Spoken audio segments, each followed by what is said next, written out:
Henri. Mais On est en train de bonjour tourner, monsieur on PPC. est en train de tourner une vidéo. Ça fait 1 heure qu'on est du succès. ensemble là, Voilà. quand même.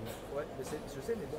Alors on va tourner cette fameuse vidéo du succès Oui. et on va pouvoir avancer et les gens, vous allez pouvoir. Alors le thème, Voilà, regardez, voilà, c'est voilà, ça. le Henri, thème on c'est tourne cette la vidéo. collection des œuvres d'art. La collection des œuvres d'art. On est parti. Alors, Alors, le premier point, c'est que quand on collectionne des œuvres d'art, bon, il faut d'abord définir l'univers dans lequel on va collecter ces œuvres. Alors, ouais. est-ce qu'on va être fan d'un artiste qu'on suit en permanence, ou d'un style, d'une époque, d'une couleur, enfin, etc., etc. Bon, parce qu'on ne peut pas acheter n'importe quoi, bon, ça fait un peu sinon mosaïque ou Ouais. patchwork. Hein, voilà. Exact. Alors, Ensuite, c'est le point numéro 2, il faut se définir un objectif. Alors, ça c'est toujours la meilleure des les choses. œuvres et l'œuvre d'art, pourquoi? Je crois que le premier objectif, et pour moi le plus important, c'est le plaisir des yeux. C'est-à-dire d'une œuvre d'art émanent des ondes, des radiations qui vous boostent, Ouais. des ondes de bonheur, des ondes de chaleur. Et ça, c'est très important. Par exemple, le matin, quand je me lève, bon, je regarde un ou deux tableaux qui, à chaque fois, me donnent la pêche pour la journée. Alors, on peut aussi collectionner pour investir, en se disant, je suis un jeune artiste, puis peut-être que dans 1 an, 2 ans, 10 ans, ces œuvres vont valoir des millions, voire des milliards. Bon, pourquoi pas. Je peux aussi collectionner pour montrer aux autres combien je suis intelligent, sensible à l'art, etc. C'est vrai d'ailleurs, tu es intelligent et sensible à l'art, je trouve. Moi. Ah bon, bon Ouais. d'accord. Mais c'est pas ma, disons, c'est pas ma raison pour laquelle je collectionne des œuvres. Oui. Et aussi, c'est aussi pour la déco. Voilà. Et alors, qui dit œuvre, il faudrait que je le précise, ça peut être des tableaux, des sculptures, des tentures, et aussi, alors, on n'ose pas au début, mais des sculptures qu'on met dans le jardin.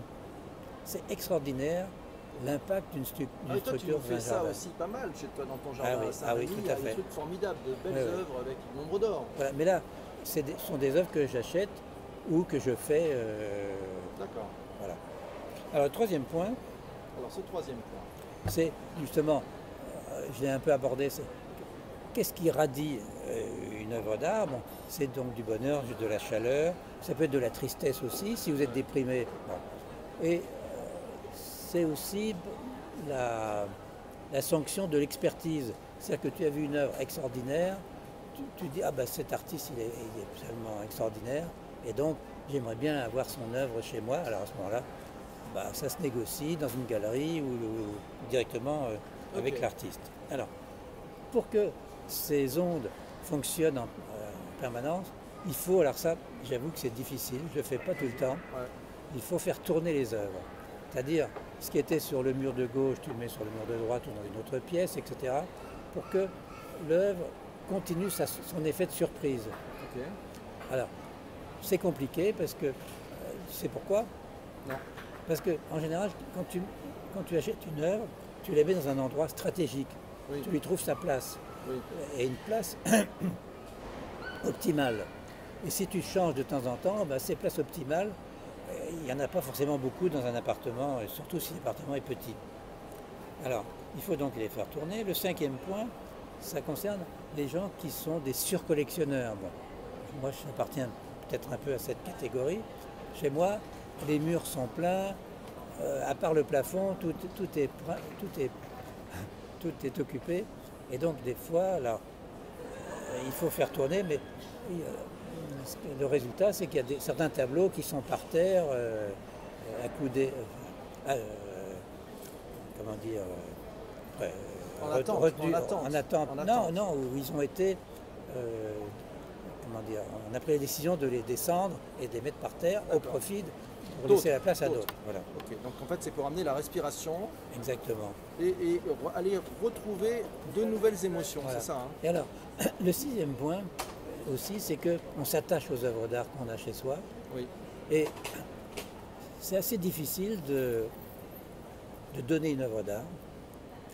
Et quand tu la donnes, c'est que tu fais preuve d'un grand altruisme parce que tu donnes toi aussi beaucoup d'émotions en donnant cette œuvre d'art. Quant à vendre des œuvres d'art, pourquoi pas, mais c'est très compliqué, c'est un déchirement. Hein. Oui. Voilà, ah oui. Et moi, il se trouve que... Ça t'est arrivé ça? Oui, il se trouve que je fais quelques œuvres d'art, et quand je les vends, j'ai beaucoup de peine. Ok. Mais ça fait partie aussi du jeu, et je pense que ces œuvres, qui me donnent de la peine, puisque je vais les quitter, vont irradier chez quelqu'un d'autre, et ça me rassure, et ça te rassure. ah oui, ça me donne beaucoup de plaisir. Bon. Et le dernier point, Alors, last but not least, c'est il faut apprendre à vivre avec ses œuvres d'art. En particulier, je parlais tout à l'heure de sculpture dans le jardin. Oui. Et bien ça, quand j'ai commencé à en mettre, c'était très étonnant parce que un jardin, c'est fait pour la pelouse, c'est fait pour les fleurs, etc., etc. Et d'un seul coup, il y a une présence, il y a une sculpture moderne ou